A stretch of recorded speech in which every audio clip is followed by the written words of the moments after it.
Okay, guys, we're going to be figuring out fractions as a decimal, fractions as a division. So we're going to change the fraction into a decimal. This is where I said all along, if we have wholes, it's going to show up. And this is why I've been pushing so hard for you not only to be doing it by the inverse operation division, by multiplication, but also by long division. So let's review a little bit. This is the dividend. This is the divisor. This is one way I could write it. Here's another way I could write it. And here's another way to write it. Now, if you have a fraction, your dividend is always on the top, is your numerator. Your divisor is your denominator. Your denominator always goes to the outside. Your numerator always goes to the inside. So that is what's going to help you with this. So let's quick figure this out together. What would you say the answer was? Well, if I was doing this, I would say 7 went into 4 0 times. Of the 4, I didn't use any. Now I did 45. 7 times what equals 45? Well, the closest I can get is 6. And 7 times 6 is 42. And I have the 3 left over, and I'm going to drop down my 7. So now I have 37. 7 goes into 37 5 times, and we have 35. And we have nothing else to drop down, so I have a remainder of 2. Or we have 2 over 7 if I was writing it as a fraction, because I take what I have left over, and that is always my numerator. My denominator, my dividend, our denominator is always what was my dividend on my divisor on the outside. So my answer is 65 remainder 2/7, or remainder 2 out of 7. So that was just a quick review.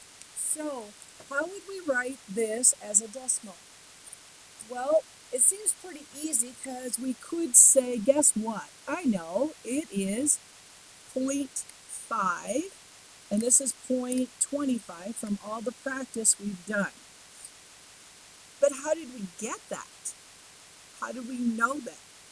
Well, there is a way to do it. You have a fraction, and in order to figure it out as a decimal, we need to divide. Well, remember I said that the dividend always goes on the inside of the long division. Well, boy, 2 can't go into 1, can it? So if it can't go into that, I've got to figure it out. So I have a 0 here, and then I have a 0 here, and I have a 1. Well, I want to figure it out as a decimal, so I want to keep going.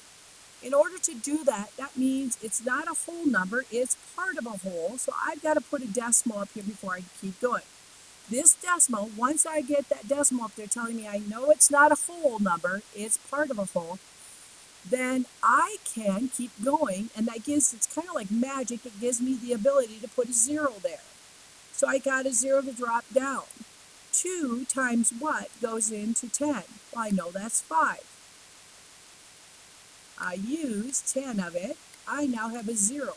How did I get my answer? 2, it is 0.5, just like I knew it was here, is the same as 1/2. Now, I could do that same thing on the calculator, which would be a great way to check it. When you do it as a calculator, you always put your divisor in first. 1 divided by 2 equals 0.5. So let's look at this one. I got a 4 here. I'm going to put it over the 1. The 1, once again, the divisor goes in the inside, or the dividend goes inside, I'm sorry, divisor on the outside. Well, I know 4 can't go into 1, So once again, I know it's not going to be a whole number. I get to put that magical decimal in there, telling everybody it's going to be just part of a whole. I'm going to put a big fat 0. That gave me permission to put the 0. 4 goes into 10 2 times, and I used 8 of the 10. I had 2 left over. I've still got a remainder, so I'm going to add another 0. It gives me permission to keep adding zeros till I get use up all. I have no remainders. So I drop that down. 4 goes into 20 5 times. So 4 times 5 is 20, and I get a 0. I can stop now. I know it's 0.25. I want to check on my calculator. I can still do that. Remember, I put my divisor in first. 1 divided by 4 equals 0.25, 0.25. And that's how we would always take a fraction and figure it out into a decimal. It works every time. The only tricky part is it might go on forever. So if I have 0.05, what are all the ways that I could punch in to get this? 1 divided by 2 equals 1/2. What about 2 divided by 4, which is 2/4?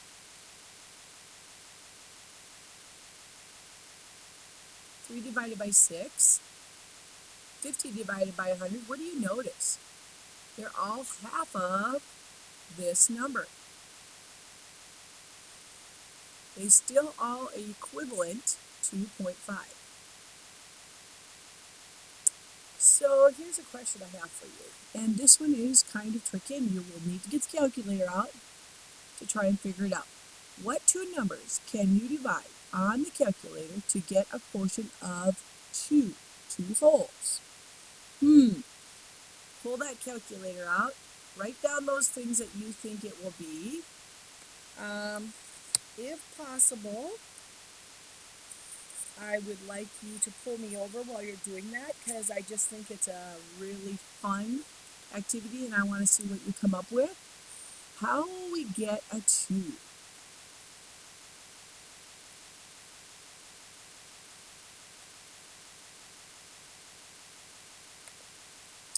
So I'm curious to see what you put down. Please pull me over on this. I want to know what you got. I want to see your work with your calculator. I want to see the problems because I wanna prove them. Then if we go to the next page, 25, I'd like you to come up with all the different ways that you think you can get 0.25 or 2500ths. 1 divided by 4, is there anything else that's equivalent to 1/4? Experiment with your calculator. Notice 1 divided by 4, is there anything else that we could get? Experiment, see what you get, and then check here.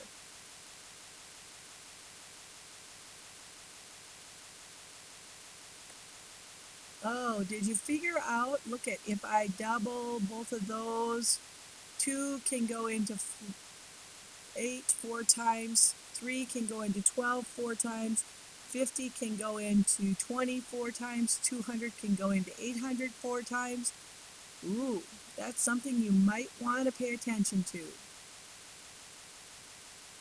All right, so got the calculator again. Let's move on to our assignment wins and losses. How do we find the decimal to these? It says if I have these teams, how did I get these answers? How did I get this record? It is that whole same thing. How many wins did I have and how many losses did I have? Here is the biggest misconception. A lot of people want to jump in and they want to right away do 29 divided by 11. So let's try that on this calculator and see what happens. 29 divided by 11 equals, 2 wholes and Tens, hundreds, thousands, 10,000s, 100,000s, a million.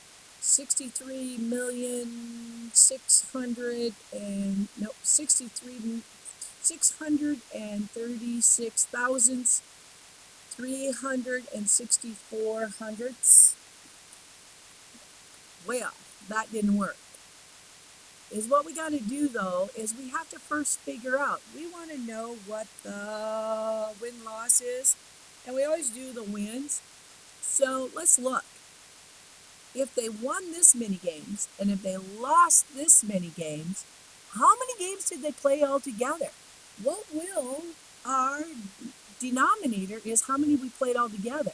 So we really have to add these two together and we get what? We get 40. Now, if I want to know how many wins there are, I will have this 29 over 40. Well, let's try this. Grab that calculator again and let's clear it. And let's do 29 divided by 40 equals, whoa, that didn't work either. I wonder why. Well, let's clear it. I have 299. That's why I didn't punch the calculator correct. That's kind of an important feature. 29 divided by 40. And we got 725 fifths is my score. 725 thousandths, because we have 10, hundredths, thousands place. So don't forget to add the total games they played first. You want to know their loss, their record for losses? You can do the same thing. We could clear it and we could do 11 divided by 40, because they still played 40 games, and we get 275. Oh, I wonder what happened if we added those together. You think we'd get a whole? I think we would. So let's do a couple of those together.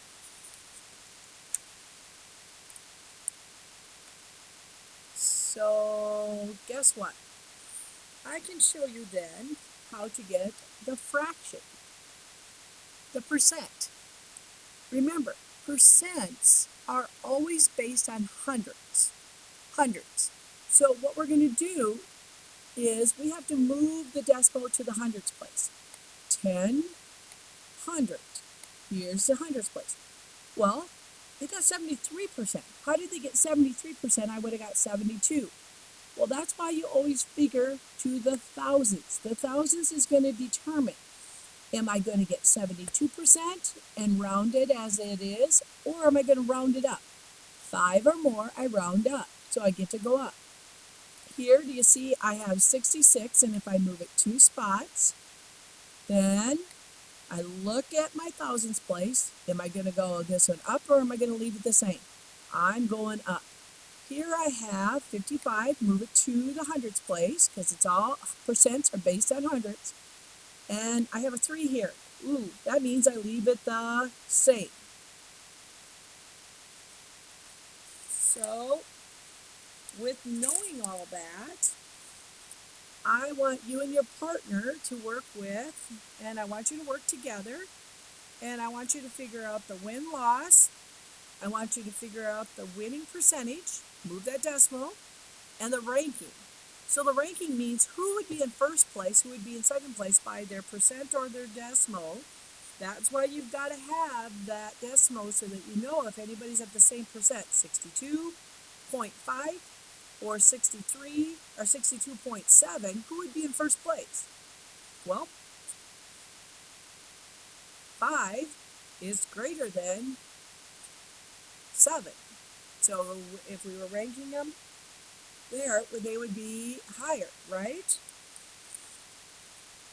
All right, get that done together, 35, and let's see, 36, I think we can, 32, page 32, pick one, do it. Remember to do the prime factorization. I can't tell you that word more than enough.